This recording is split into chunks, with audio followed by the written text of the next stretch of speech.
A gente vê os filhos da religião sofrendo, angustiados, com choro e ranger de dentes, alguns já buscando a morte, o suicídio, a depressão, a agonia, porque nunca quiseram ouvir, crer e entrar pela porta do reino, que não é a porta da igreja do templo, é a porta da fé, é num lugar invisível, é no coração, como foi com o centurião, que disse, não é na minha casa, e eu não sou digno nem que tu entres lá, isso é tolice. Eu só quero a tua palavra. É a tua palavra, crida, que realiza tudo e que nos inclui na vida. Isso eu quero, ser incluído no que tu chamas de vida. E Jesus então se admira e diz, em todo Israel eu nunca vi uma fé como essa. No texto de Lucas 7, de 1 a 10, a exclamação de Jesus é ainda mais forte. Ele toma ar, em verdade eu vos digo que em todo Israel eu nunca vi. Nunca encontrei. Eu nunca encontrei uma fé como esta. Não achei. Eu tenho procurado, mas não achei uma fé como esta. Então disse Jesus ao centurião. Então disse Jesus ao homem sem religião. Então disse Jesus ao homem sem religião, ao homem sem fetiche, ao homem sem sagrado, ao homem de fé, que cria nos poderes do invisível. Ele não diz, vai lá e fala uma palavra no ouvido do meu servo, bota a mão sobre ele, não precisa nem chegar, nem ir, nem andar, nem entrar. É só falar que tu queres. Não precisa gritar. Basta tu dizeres, eu quero. E o meu servo vai ficar curado. Então disse Jesus ao centurião, vai-te para casa e seja feito conforme a tua fé. Conforme aquela fé, ainda que o moço estivesse morto, ele viveria.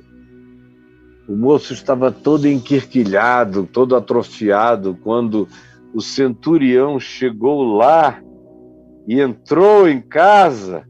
O servo estava completamente curado, em pé, refeito, forte. Tinha retornado a ele toda a vitalidade da juventude, o poder, a energia. Imagina a alegria, o abraço, o beijo, o peito no peito daquele homem forte, abraçando o seu servo como um pai abraça um filho, beijando-o como quem beija a face de Deus com toda a gratidão. Que coisa extraordinária! É aqui no Evangelho que estão as cenas mais maravilhosas de toda a história humana. Você não vê nada tão lindo em toda a história dos romanos, nem em toda a história grega. Para ter uma coisa mais bonita tem que ser um mito.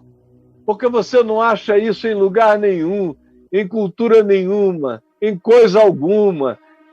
Tem que ser algo relacionado a Jesus para carregar essa beleza, esse poder, essa fascinação incomparável. E esse homem é extraordinário, ele não quer dar trabalho a Jesus, ele já passou das besteiras, ele já passou das fisicalidades, ele já passou das crenças fetichistas. Abençoa essa pedra. Se fosse crente, um pouco mais reservado, ele iria dizer, abençoa essa pedra, bota a tua mão. Ai, meu Deus, essa pedra está ungida. Agora eu vou levar, vou colocar embaixo do travesseiro dele para ele ficar curado. como fazem comigo. Trazem fotos, trazem panos, trazem tudo. Tem gente que chega, não é antigamente não, é agora, onde eu vou. E aí as pessoas vêm falar comigo, fazem filas que duram 2 horas, 2h30, 3 horas às vezes. E tem gente que chega, eu suado, aí passa um lenço na minha testa, me enxugam. Eu penso que estão me enxugando e a pessoa daqui a pouco dobra e beija e diz, eu vou levar e vou passar esse suor na testa do meu marido quando ele estiver dormindo para ver se ele se converte. E eu digo, não faça isso não, não precisa. Isso é fetiche, isso não converte ninguém. Não converte. Eu te garanto que não converte o teu marido. Mas as pessoas são assim, porque elas não creram no Evangelho até hoje. O outro centurião, que aparece aí mencionado em Mateus 27, 54, que surpreendentemente tem uma história bem mais curta para eu concluir agora. É quase só ler. Jesus está morrendo, é a cena da crucificação. Desde o meio-dia ele está assim agonizante, pregado ali, já há algum tempo. Aí quando chega ao meio-dia, a terra vai escurecendo. Até a hora nona, até as 3 da tarde, por volta da hora nona, das 3 da tarde, clamou Jesus em alta voz, Eli, Eli, lema sabachthani, que quer dizer, Deus meu, por que me desamparaste? Era uma alusão explícita ao Salmo 22, ao cumprimento do Salmo 22. Aí os que estavam ali não entenderam nada, pensavam que ele estava chamando por Elias. Ele não estava, ele só estava repetindo o Salmo 22, dizendo, essa profecia está se cumprindo em mim. Então, alguns foram pegar vinagre embebido, uma esponja embebida em vinagre, colocaram na boca dele. Ele, provando, não quis beber. Outros disseram, ele está chamando por Elias, Vamos ver se Elias vem salvá-lo. Jesus, clamando outra vez com grande voz, morreu, entregou o espírito. Pai, nas tuas mãos eu entrego o meu espírito, e expirou.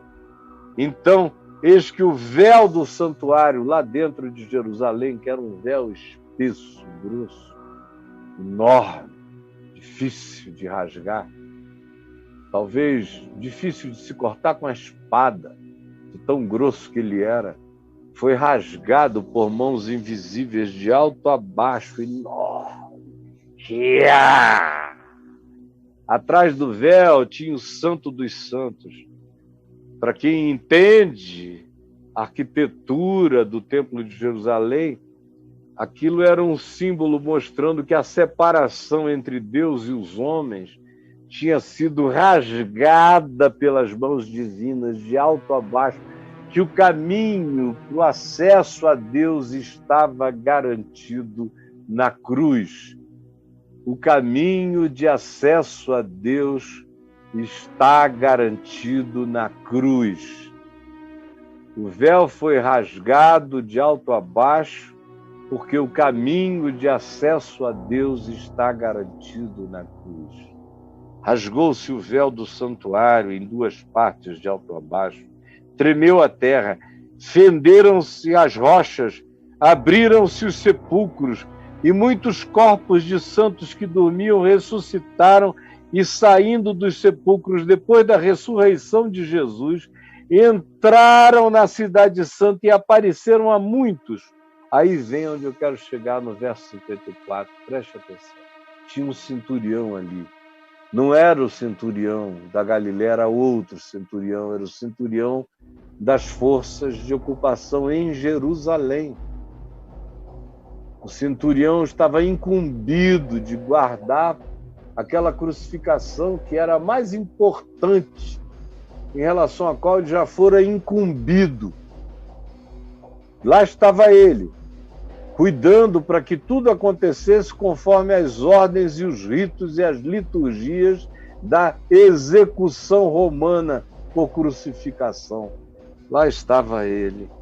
Quando tudo isso aconteceu, o centurião e os que com ele guardavam o corpo de Jesus pendurado na cruz, vendo o terremoto e tudo o que se passava, a escuridão, as rochas quebrando, aquela coisa completamente alienígena, ficaram possuídos de grande pavor, de temor, de um medo assombroso. E eles disseram, o centurião e todos os outros com ele, chocados, disseram, verdadeiramente, este é o Filho de Deus.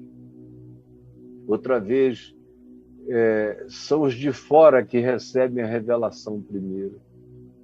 É o centurião da Galileia, é o malfeitor ao lado de Jesus, que olha para o lado e entende que Jesus está tomando o lugar dele, e crê que Jesus poderia justificá-lo, apesar dele ser um injusto. E afirma isso a Jesus, lembra-te de mim, Jesus disse, hoje mesmo tu estarás comigo no paraíso. É um outro de fora, é um outro marginal. E agora aqui é o centurião, com os que o ajudavam outros soldados romanos. Verdadeiramente este é o Filho de Deus. Enquanto em Jerusalém estavam cuidando para que o corpo de Jesus fosse selado numa tumba, para que guardas fossem postos à porta, para que não houvesse nenhuma história de ressurreição, nenhum malogro, nenhuma fake news, tudo isso. Mas o centurião romano e os que com ele estavam diziam, este é verdadeiramente o Filho de Deus. Impressionante como quanto mais o indivíduo se chafurda de religião, nada no pântano do sagrado e das crenças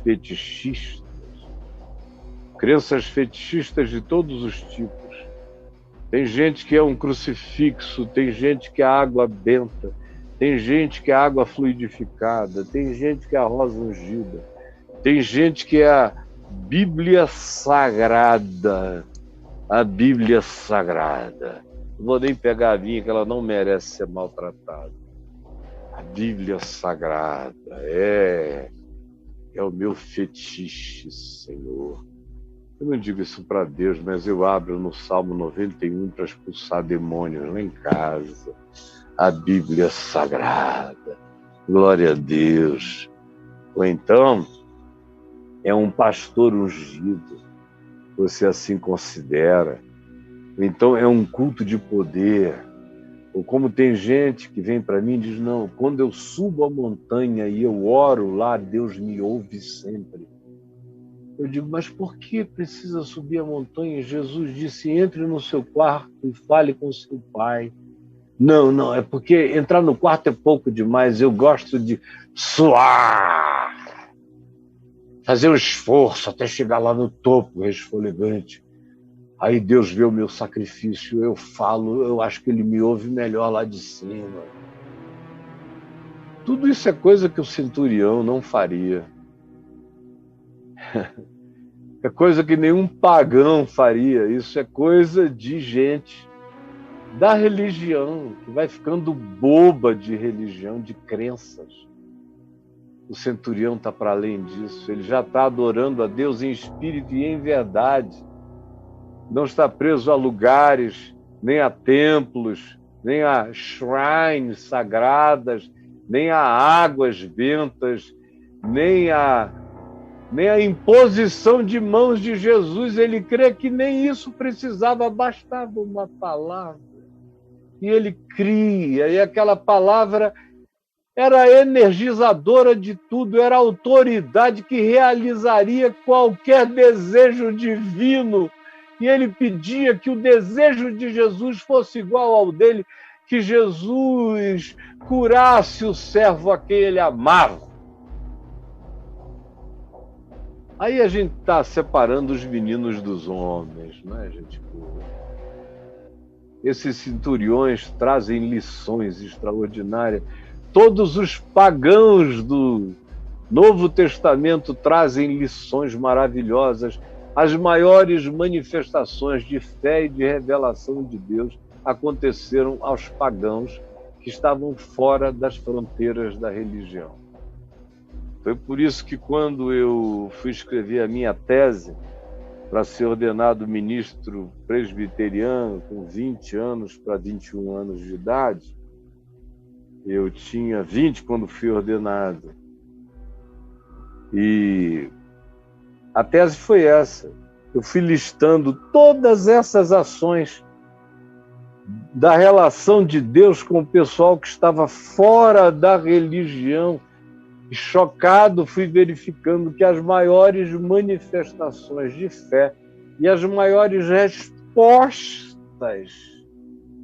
perplexas, chocadas de Jesus à manifestação humana, todas elas tinham acontecido vinculadas a gente que estava fora da religião, fora dos portões, fora do sagrado, e que nem conheciam, às vezes, as Escrituras, não conheciam nada, como esses aqui não sabiam de coisa alguma.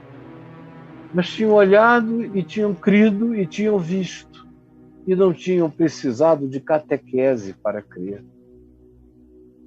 O Espírito Santo lhes dera testemunho no coração e eles não resistiram, eles creram no silêncio dos seus seres, eles creram.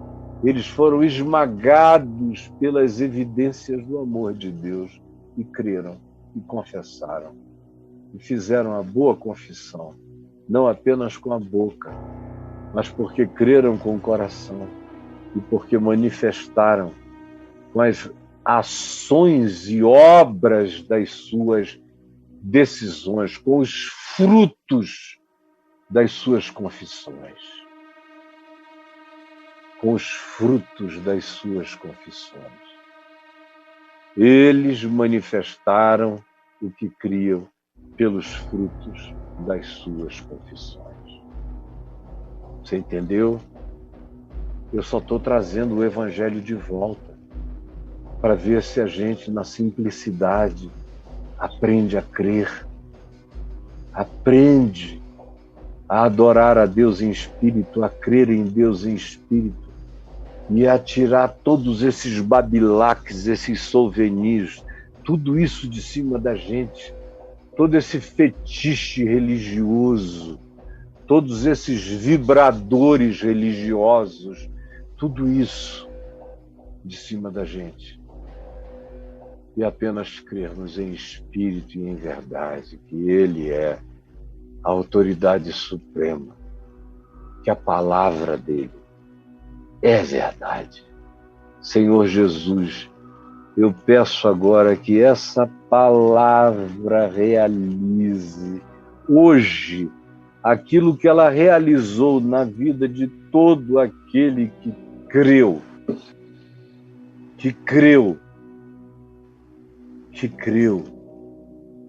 e que crê em Ti de verdade. É o que eu te peço agora, com meu coração curvado, quebrantado, clamando a Ti, me unindo ao centurião, eu que, como ele, sou apenas um pagão que creu. Em nome de Jesus. Amém e amém.